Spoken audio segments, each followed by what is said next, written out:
Very much appreciated. Quickly at this time, I'd like to turn it over to one of Lawrence County's own officials, Mike Owens. He will introduce our guest speaker. We've got a great program today. We're in for a treat. Mike, take it away. I'm not sure why I'm here, Scott. I've never known anybody that like officials to start with, so I'm going to go ahead and get him up here and get him started. I'm introducing Doug Rhoads, who is my boss, the coordinator official for Atlantic Coast Conference, as well as the Big South. A little bit about him. He graduated from Florida. He is an Army and Vietnam vet. Correct me if I'm wrong. 30 years of officiating, over 260 games in the ACC, 10 bowl games. And he retired in 2007 to take the coordinator's job. And I don't want to go into any of that. I want him to talk about it. That's what he's here for. So Doug Rhoads, say something nice about it.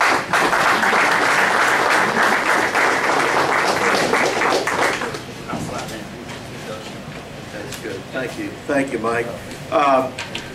I think whenever you come and represent yourself dealing with officials, you have to really give people a little bit of an idea of what our life is like. And you know, I'm an expert on officiating, and I can tell you why I qualify. Because to qualify as an expert, you only need three things. You have to be from out of town, you have to wear a tie, and you have to have a briefcase. So based on those criteria, I qualify as an expert. But it is great to be here, and particularly see these high school athletes here, because that's where we all started from. That's where this game all began. These are the best days of your life. Don't let anybody ever tell you different. No mortgages, no kids of your own, no all the other things that go along with it. So enjoy your Friday nights, because it's a great, great time. That's the reason I enjoy doing these things, because I think we all remember that. I do have to tell one quick Harold Nichols story, since he chose to bring my name up when he was up here. You know, today with the various surgeries they can do, they can transplant anything. And there's this guy that's in a car wreck, and he needs to get a brain transplant. And so he goes to the surgeon and says, well, how much do they cost? He said, let me show you. He has this big old walk-in refrigerator. And he says, well, a bunch of brains in a jar. And they say, well, you know, how much is that one? He says, that one's $100,000. It belonged to a Supreme Court justice. Oh, okay, that's a little steep. How about this one over here? So you can't afford that. That one's $200,000.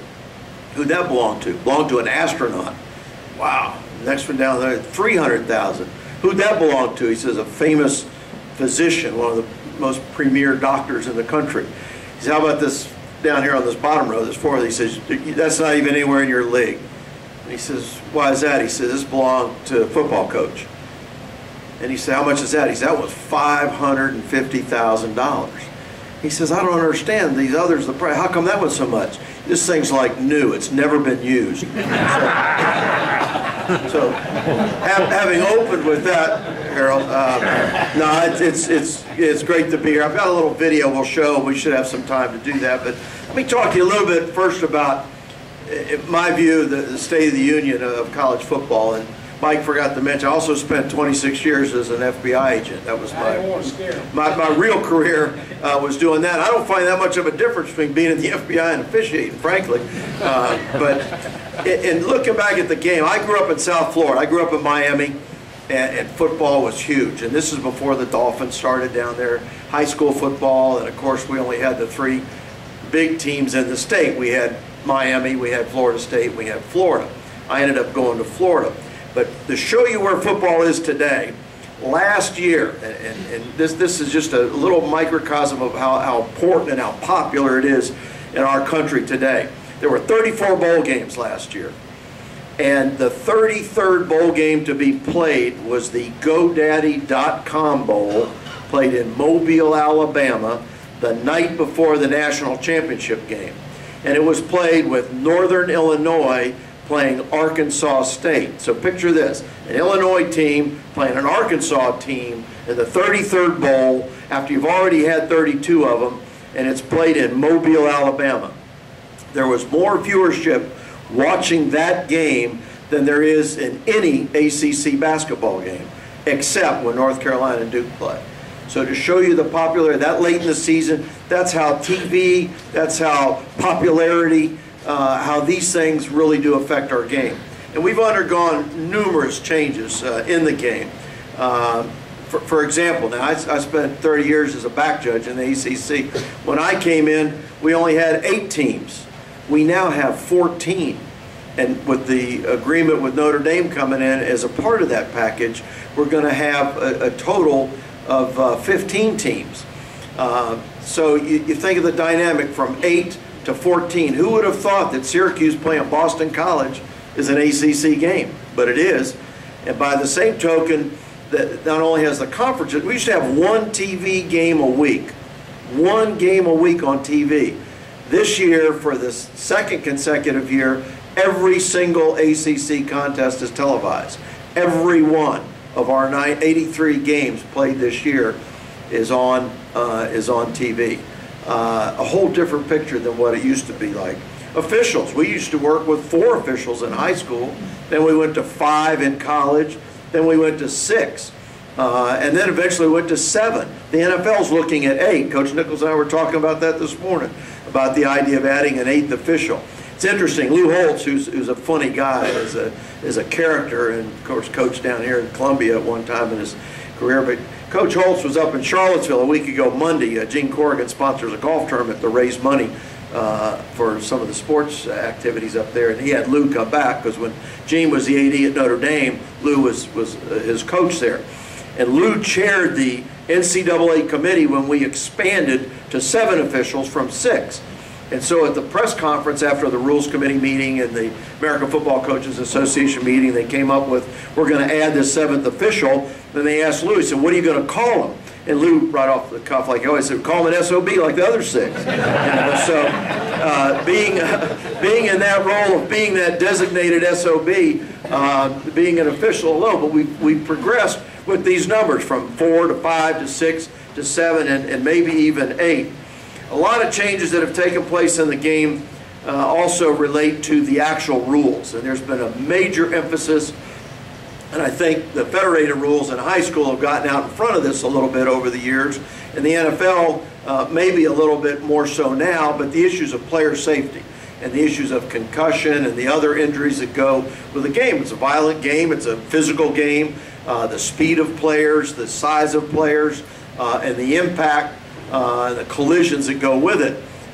Most of the changes we've seen in the last, at least the last 5 to 7 years, really relate more to player safety. A few things related to the clock and the management of the game and some stuff like that.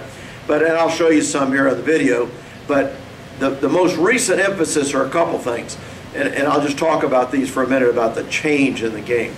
The use of the helmet. And we have 2 fouls. One is called initiating contact with the crown of the helmet. And it's a very simple rule to understand. No player can initiate contact with this part of his helmet, period. Doesn't matter where you hit the guy, whether you hit your opponent in the back, in the foot, in the knee, in the helmet, in the chest, anywhere. You can't initiate contact with the crown of your helmet. The second rule is called targeting a defenseless player. And any player, and they name them, there's 6 kinds of defensive players. And I'm sure these guys appreciate who they are. The quarterback after having just thrown the ball, the kicker after having just kicked the ball, a receiver whose focus and concentration is on catching the ball, a punt returner whose concentration is on the downward flight of the ball, any player who's on the ground, or any player who's obviously out of the play. So we name those 6 defenseless players. And you cannot initiate contact against a defenseless player above the shoulders. And it doesn't matter what you hit them with. Can't hit them with your helmet, elbow, shoulder, open hand, forearm, anything. So you can't target a defenseless player above the shoulders, and you can't hit anybody with the crown of your helmet. Those things are huge because most of the analysis of concussions has really related to those kind of plays. So those are good rules changes. Another one's a horse collar tackle. You can't grab a player on the inside back of the shoulder pad or the inside back of the jersey and immediately pull him to the ground. So another player safety issue that's occurred. So those are just some of the changes. When we get to the video here a little bit, I'll show you a few more of them. Talk to you a little bit about our program in the ACC in the Big South.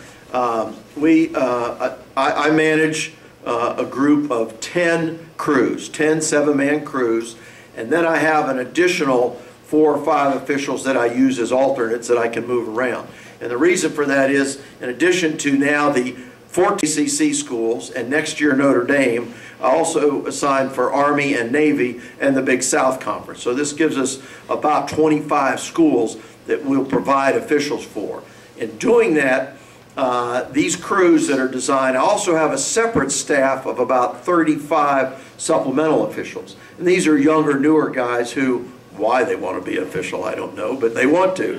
And so this supplemental group are officials that I'm looking at. The requirement to be a supplemental, you have to be working in a mainstream conference, another conference. So my 35 guys, they're working in the MEAC, they're working in the Southern, they're working in the Colonial, they're working in the Ohio Valley, the SAC-8, the ODAC, these other FCS and D2 and 3 level conferences.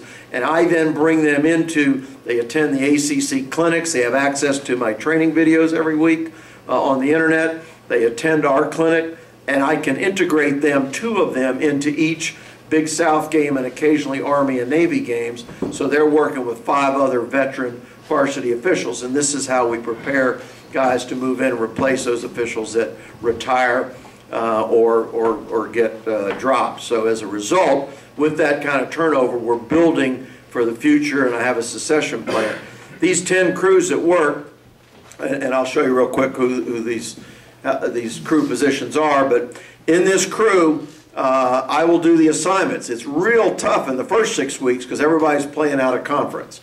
And so all your interconference games. In the ACC, we just voted 2 weeks ago, we were going to go to a 9-conference and 3 non-conference model. But now with the agreement and the package with Notre Dame coming in, we're going to switch back to an 8 and 4. So you'll play 8 conference games and 4 interconference. Which is a little bit different model than we'd originally thought when we were just going to bring Syracuse and Pitt in.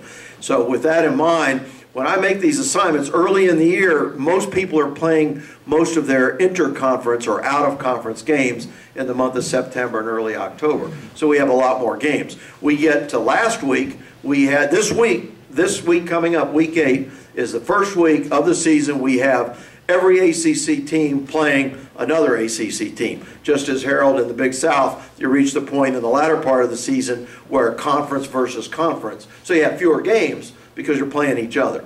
So in the early part, these 10 crews that I have, each of them headed by a referee and then the other 6 officials, we have a conflict of interest policy, a very strict conflict of interest policy. So in a crew, for example, I went to the University of Florida, so when Florida plays Florida State, guess who's never working that game? Me. And I never did because of that. You couldn't win if you were 100% right all the time.